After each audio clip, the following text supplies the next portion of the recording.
They then spend 2 hours deliberating on whether or not they should go attack the thing. And then they attack the thing. And it's trivial. it's trivial. It's trivial how much damage they outputted, how much they could handle the thing. The thing has spell reflection, and they still were just like, meh, we'll do what we want. Okay, there's one, so there's one more. Oh, it's the Ghostbuster kid. Sir, Damn straight. I I feel protected. Ain't no ghost gonna come attack me. No Dementor nor, Sephiroth. A reactor blew up and a bunch of kids. This kid's the reincarnation of Zack. Who knows what might blow up next? But more 80s. More children might be coming to the house. And that's why he can't be a part of the I game. think the teachers Because, are gonna have a he's whole more 80s. work to do. Okay, sorry guys that this might be taking a little longer. I gotta remember where the hell these kids are because I hate these missions so much where you have to find These predetermined NPCs, yeah. people, yeah. And the game doesn't really give you any hints, so it's kind of like expecting you to just run around. And figure it out. Yeah, exactly. And I'm just like, I gotta remember where these bastards are. Yeah. Yeah, but that's like I was saying though. That's the other issue. Yep, okay. They but yeah. Let me just say I don't hate Critical Role, but You could have fooled me. Campaign 1 is definitely better than Campaign 2. That's kind of what I hear.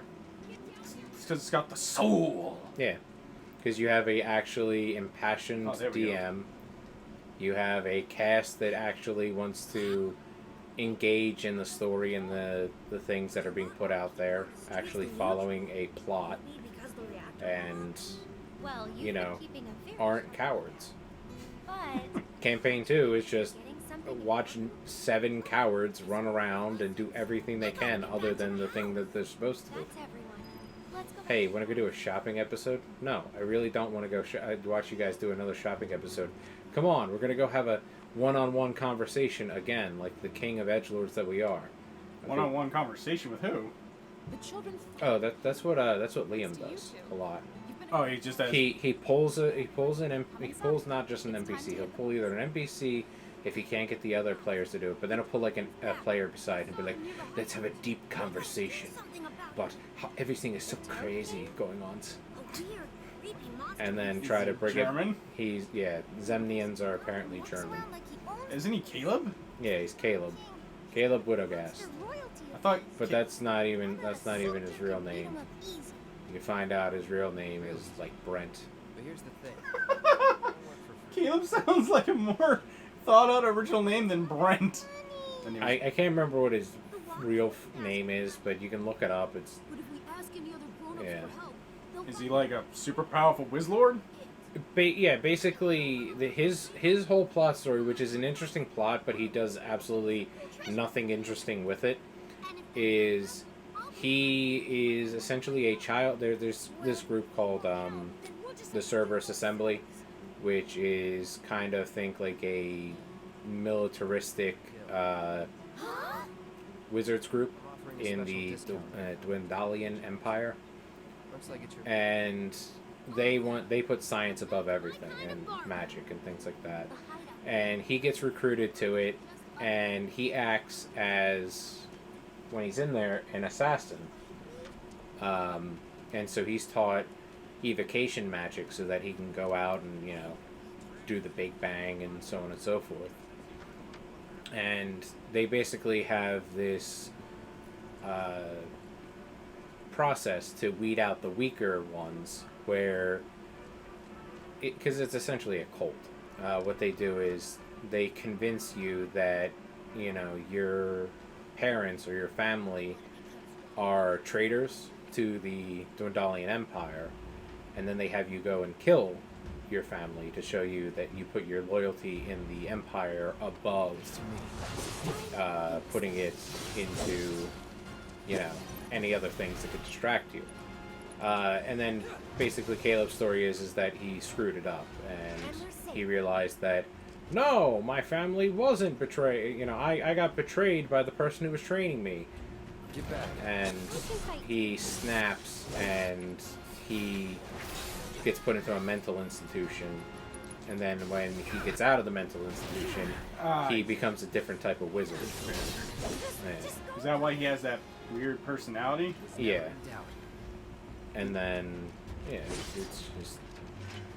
And his whole story is about redemption and revenge. But unlike any other interesting people, like Kratos or John Marston or, you know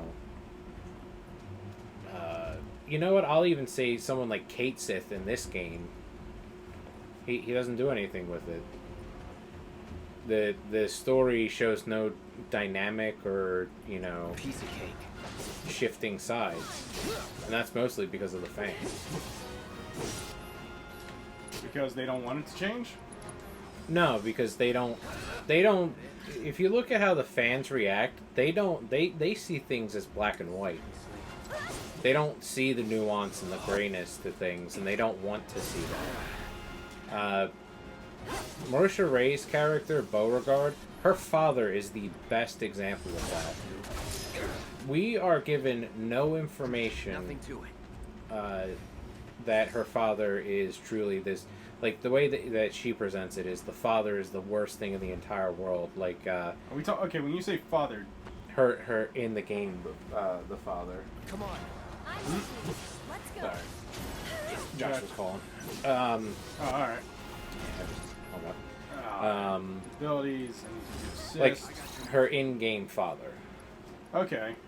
And they pretend like, oh, well, the in-game father is this horrible, horrible person. And we're told all these, we're not really told all these stories. We're given a hint about how she basically tells us that he's abusive and that he was neglectful and that he was an asshole and this, that, and the other. And then you meet the father, and he's Ned goddamn Flanders, basically. Let's get this over with. And he tries to make amends with the character. And Oh, he stole something? Oh, screw you, bro! gotta kill that guy. Yeah, and then basically,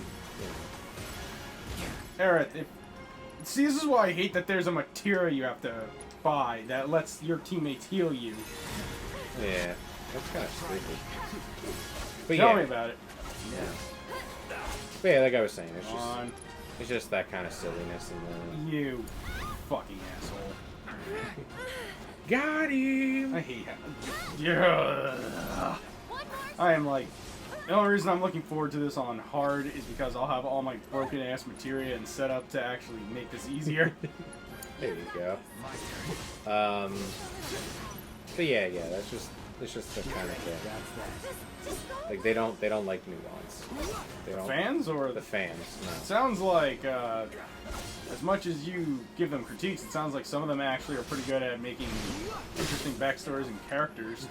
I'm not saying that they're bad at making characters with backstories. I'm saying that they're bad at implementing those characters and Sorry, things but I like that. gotta. The issue with Liam is Liam's an edgelord. And so everything's about basically being... The character Gara is the embodiment of Liam O'Brien. He's just... What was his first character? Wasn't he an elf ranger or something? He was a half-elf ranger. Or half-elf rogue. And he was sisters with... I mean, not sisters. He was siblings with Laura Bailey's character, Laura Bailey's character, yeah. I saw a thing on Twitter where Matthew Mercer pointed out that Vox Machina, is that what their first Yeah, team was Vox called? Machina. Vox Machina, they got those... What are those things? Those Ponko or Popos? Yeah, Funko Pops. There you go, Funko Pops. Did you And I think Limo's... Limo... Why can't I... Liam? Liam, there we go. I don't know why. Liamong! That Liam's character, I assumed it was him, had black wings behind him? Did he gain wings at some point in the game? Yeah, because he became, whatchamacallit. Sephiroth? At the end of the game, he became, special assignment for everyone. he was a rogue paladin, Finished today. and he, what was it? He basically became an acolyte of the Raven Queen, The Toad King, by the way. and so Spolian, you he must know all this. basically works by her side. If only. Is that how the game ends? His character dies, or? Yeah. You're always on the move. I thought. Oh, what's his name's character died? Chasing new dreams. Who? The guy who's playing the Minotaur, not the Minotaur, the Cowman in the new campaign. In the new campaign, yeah, Taliesin. Yeah, character Taliesin. died. His first guy was His guy was a tiefling, and that's the other reason why I no, his first campaign character. his first campaign character was a human. He was No Mercy Percy. No Mercy Percy. That's the nickname they gave him because his character was fucking ruthless. I will say this: I did not watch everything, but I did watch the side arc of Grog and the Sword, and that was pretty interesting. Yeah. No, the first campaign is awesome because it has soul and it actually is a D&D game. The second game is just whatchamacallit. It's a product. It's just a corporation shitting out a thing. And that's more my issue with it. Oh no! And they curtail to the fans. Like in the first campaign, More like people died a lot in that, to the point where they had to resurrect people, and they had a house rule that what is it, if you get resurrected and you fully die, like you screw up the death saves and you die and you're brought back, it makes it harder to bring you back each time because you can't keep being revived. Yeah. And so every death is accounted to you, making the DC harder. I was like, and that's cool. Nobody can die in the Mighty Nine. Mighty Nine, is that the new name? Yeah, that's the new one. In the Mighty Nine, no character can die because the fans literally said they were going to hurt themselves when Molly Mock died. Who the hell is Molly Mock? Molly Mock is the character Taliesin played the first time, or the first part of the campaign, and then switched over to being the Fearbulb, the cow person. Okay, and now we have the Metal Bat! Yeah! That has no materia slots. It's just strong. Yeah, that literally is what it is. How'd the Tiefling die? They'll say it was murder, but it was They'll say it was it was murder. suicide. He just didn't want to play the character, I guess, anymore? Yeah, he got tired of the character because he was playing Matt's what was it? Blood Hunter?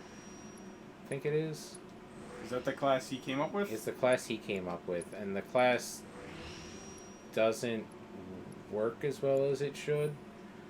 And Taliesin couldn't make it work, and he was getting tired of it because all he could do was do very little damage. He was very ineffective in combat. He didn't really care for the character out of combat. Like, he had fun with it. Like, you could see he did. He didn't make the character, or did he make the character? He did and he didn't. Okay. Because he basically said, yeah, my character... He gave him, like, a vague backstory and then let him figure out everything else. Oh, okay. Like, he said, yeah... Kinda like a certain person we know. Hi. I tried. Oh, no, God, no, I would never say you. You're precious. Wait a minute. Oh, shit. I already had that. Go. But, trying to think. Right, deadly dodge. Definitely getting that, and we're doing steadfast block, because that means I get to live a little longer. There you go. Alright, so all I have is firing heals, that's fine. Aerith, do I have your special weapon? No. What am I? Conjure a wand? Alright, so I have to conjure that. Alright. Apologies. Not a problem. And now we got a bat. Big old metal bat. Who's going to stop us now? We got a baseball bat. With Nails in it. Yeah. But yeah, they... Who's gonna stop me? You? Yeah, you don't even look like you put your pants on. Look at you. Yeah. None of the characters can die in this campaign, though, and that's the thing that annoys me. And so there we go. He can never throw anything truly challenging at them. I don't know. I mean, I understand getting attached to a character, but I've never gotten attached to a character to a certain point that it made me think about physically hurting myself. Like, yeah, that is the issue. like Aerith. Aerith's death is iconic, you know. But I'll be dead honest with you. When I was younger and I was playing the game, I'm gonna tell you that probably at the age I first played this, I was probably too young to pick up on most of what, the heavy tones in the story was. So Aerith's death shook me, but it didn't shake me for probably the right reasons. Like, Right. people, they loved her, they enjoyed her character and all that. Me, it was, shit, I just lost my healer. Yeah. And it was my best healer. Yeah. That was my thing. You were but paying attention to the story. yeah. And that's kind of the thing. Like, it's just, Yeah, and when I got Death- older, I paid death attention. happens in the games. And Yeah. It sucks. I mean, I will say this about, I'm sorry. I will say this about Matt, though. He did put out a nice video when he was like, how to handle character deaths, and he's like, and remember, if there's an instant spell kill on the character, let them get a word in before they die, or a rousing speech or something. I'm like, I agree with him on that. You should let the character have that moment, and he's like, remember, and then afterwards, go out for a beer or something, and remind yourself, we're all friends just playing a game. yeah, well, yeah, you got to give the character dignity, but fans all right. They don't care about that. They want their their precious MCs to live forever and never die, and essentially they want. And this is where I would say there's a big issue, because Matt does not write in the style of Tolkien, whereas that's what they want. The good guys win and the bad guys die, and nobody ever gets hurt or ever has a chance of really going away. Whereas the style Matt likes to write in is the style of dark fantasy. Yeah, Like you. yeah. There is chaos. There's things that are going to happen. You might lose. You might die. It sucks, but it's a part of the thing. You have to move on at a certain point. I like the fact that they took away all my other weapon abilities. Yeah, Like you Tri-Slash? said that. Well, yeah, but still. Why would you need tri-slash? How are you gonna slash with a bat? Shut up. Tri-pierce? Shut up. Guy Pierce? Like Guy Fieri, only a movie star. Come on. Come on. There we go. Aren't you already in the gold range? No, I need, There we go, 10 more seconds on the clock. I sacrificed my teammate for 10 more seconds on the clock. Thank you. Marvel vs. Capcom. Not Marvel vs. Capcom.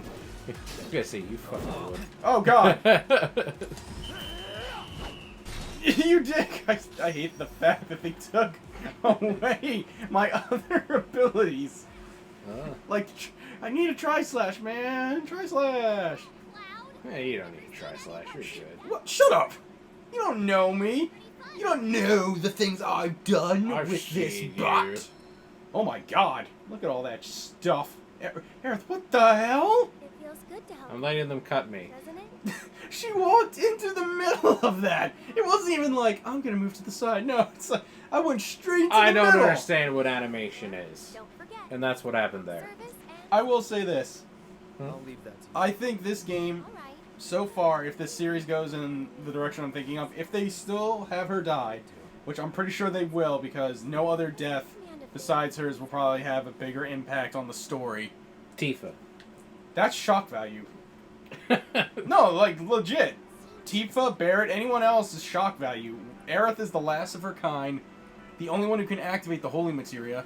Yeah, So but her death does have a lot more gravitas than anyone else. yeah, but if you think about it, it has so much more impact if she survives, I mean, because she can't. Because I would argue, Holy has the it'll judge humanity, but my argument would be if Aerith is there, maybe she plays the hype man for humanity, she could. You're not wrong. and then Am I change going the the- outcome of it. Yeah, I'm going the right way for that. What's this? The Angel of the Slums? We could do that later. Because we're going to get Aerith the best dress. And then Red 13 isn't the only bebopper alive. Of his race? Yeah! Yeah, they didn't do a good job in the original game explaining that, because when you got to the end of the game and you saw that it was Red with two of his kids, I raised the red flag even as a kid. I was like, how did he have those if there's no one else of his kind He left? asexually reproduced. No, they tell you that. Apparently there's another one. Look at this guy's outfit. Crocs, pink fucking shorts. This is the older brother of the Ghostbusters kid, and that's why the Ghostbusters kid dresses that way, because he's just like, my older brother's a dandy, and I don't like that. What were we talking about?